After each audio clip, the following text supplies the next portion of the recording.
So this week's episode of Dr. Stone, the Kingdom of Science received their first victory, and the first battle was, which side would Gen fall to? Would it be the Kingdom of Brute Strength and Women, and all the luxuries that he desired, or would it be the Kingdom of Science? And a single bottle of cool cola is what's going to switch a manipulator from brute strength and women to luxuries of life that you can only get if you have a modern mentality that can recreate the brilliance of the current age. And that's actually pretty brilliant. I know some people might want to look at this and say, really, you're going to side with a currently weaker side even though they have the potential to be stronger because you want a bottle of cola. Absolutely. There's so many things that if you were to ask people right now, what is the most important thing in their life that give them entertainment? That's not just like the basic family and friends, things like that. Something you couldn't live without. You'll hear internet, you'll hear a bunch of just things that are first world problems, really, if you didn't have them. But if you were thrown back into this time period, if you were to wake up after a long slumber,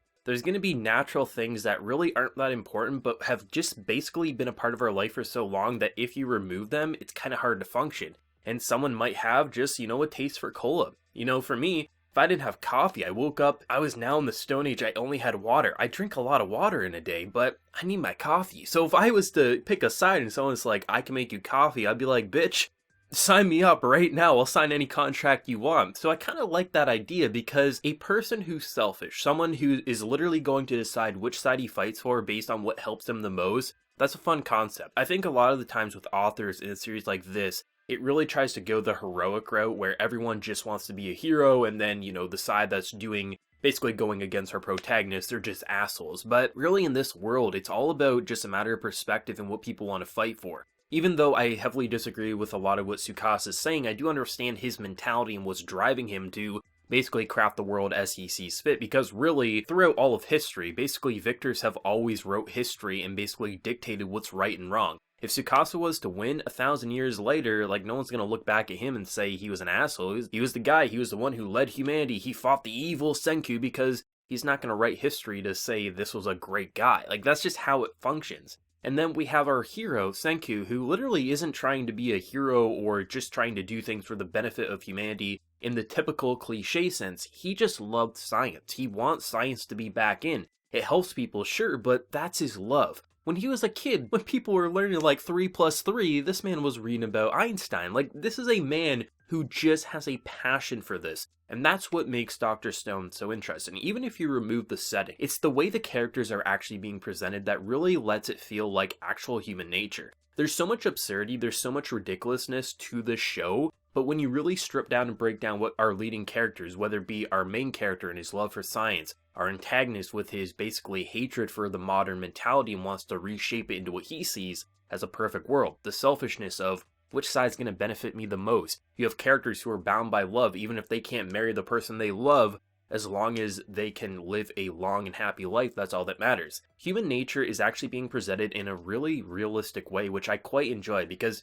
for as ridiculous and hilarious as this show is, the fact that when we really listen to what the characters are saying and really observe what their actions are doing, it actually makes logical sense and feels like it's actually a pretty realistic story despite being so ridiculous and absurd a lot of the time. I thought this episode was quite fun, especially because I just love the idea that you can have a character like Gen who has just planned so far ahead, taking berry juice and things like that. So if he was to get basically stabbed in this world, because he's not a fighter, he's not someone who's going to be able to take people in a fist fight, even if they match his size and status. So the idea is, if I get stabbed, let's make it look like I'm dead. I think that's kind of brilliant. I'm sure no one actually thought he was going to die there. I mean, they definitely directed it to make it feel like it was going to, but I felt like this character was too important at this particular moment. In the future, sure, I can see characters dying in the future potentially, but in this moment, if he was to die there, then Tsukasa would come in and what would happen? Would there be a war against villages? It just didn't make sense for him to go out, and I like the idea that it really highlights just how manipulative he is and how much we really needed him on Senku's side, because this is a man who plans ahead, and it's just simply brilliant. I've mentioned it over the past few weeks how I've been really interested to see what ultimately would happen, because a majority of people would probably want to follow Senku. I mean, the man has invented electricity once again, so he naturally would invoke confidence and people would want to follow him, but I would expect there would be people either afraid of him or just really want to take him out because they see him as a threat. And I'm glad that we actually are getting this with this whole, like, tribe wars, basically. Who's going to marry into the family and become the next chief of the village, and they have these little brawls, and we learn that Koku joined in and essentially was to marry her sister. And it wasn't like she actually was going to, but it's just like to see the vileness that did win this battle. You can't let that marry your sister and be the leader of your village, and that's how she ultimately got disowned. It was kind of like the straw that broke the camel's back for her father. And it's pretty interesting how they're currently training and everything like that, but the idea that we have someone who made flowers quote-unquote disappear, and that has to be the sorcerer that was brought back, not actually Senku, which, holy shit, this man's technically died once. If he would have actually been kind of perceived as the sorcerer, he would have died a second time and there would have been no coming back. The characters in this show right now have the best luck. Either stone on their neck that allows them to be revived, or they're planning so far ahead because they're so terrified of the brute strength in this world that they have blood packets all over them, so if they do get stabbed, they won't fully go out. These characters are preparing, and I hope they don't stop, because right now, shit's not looking good, because there's some characters across the forest that want to kill them, and even within this own village. It gets brought up how if basically Senku was to marry and become the leader, everything would be solved, and that's definitely where I think it would go. But at the same time, at this point in time, it's not like he can build his electricity gun to zap his bullies anymore, but it doesn't mean he couldn't come up with some form of science experiment, because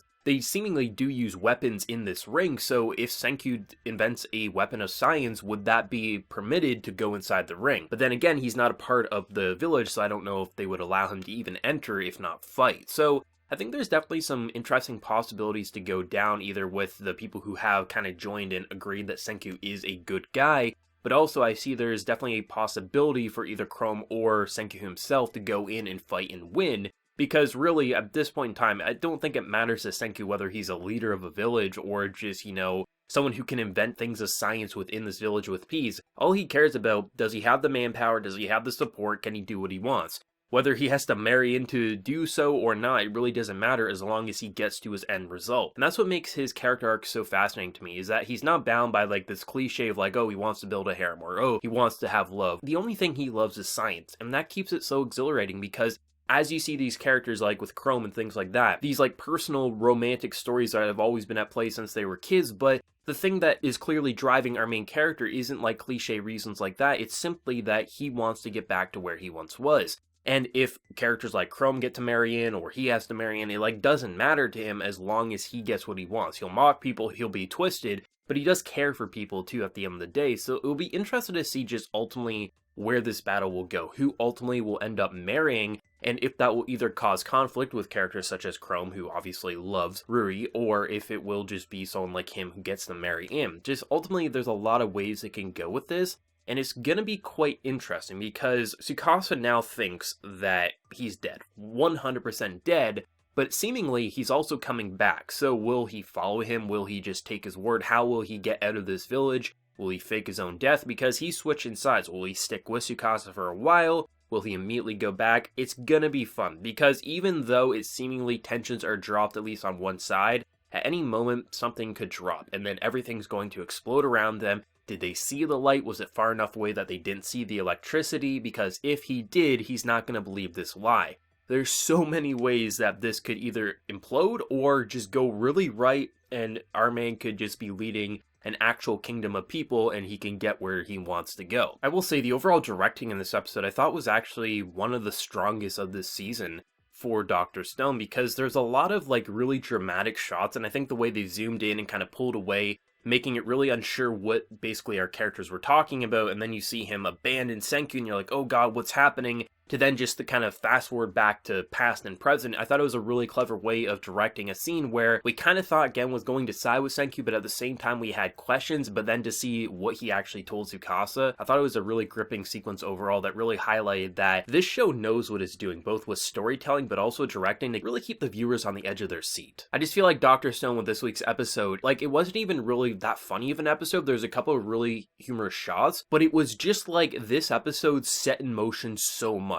Just where the future wants to go with the second core and the remainder of the first core, but also recruiting and just kind of giving us, at least temporarily, peace of mind, so we don't think he's going to get stabbed in the back by one person. Maybe he will from the village at hand, but right now Tsukasa is kind of out of the question, but at the same time I think he isn't, because this is a man who isn't an idiot. He's not someone who's clueless and oblivious. He can see through bullshit, and I wouldn't be surprised if he saw through this, but I guess only time will tell. But yeah, this was a great episode. This really was a strong episode that could even be considered like a setup episode, but it functioned a lot more smoothly than a lot of anime when they try to just be setup, because it had so much progression and just entertaining aspects just through the dialogue and things like that I'm incredibly excited for next week, as always. But what did everyone think of this week's episode of Dr. Stone? Did you love it? Do you hate? Your favorite moment? Whatever you're feeling, let me know. Be sure to like the video if you did enjoy, and also hit that subscribe button if you haven't been new. So until next time, everyone, please take care and have a good one.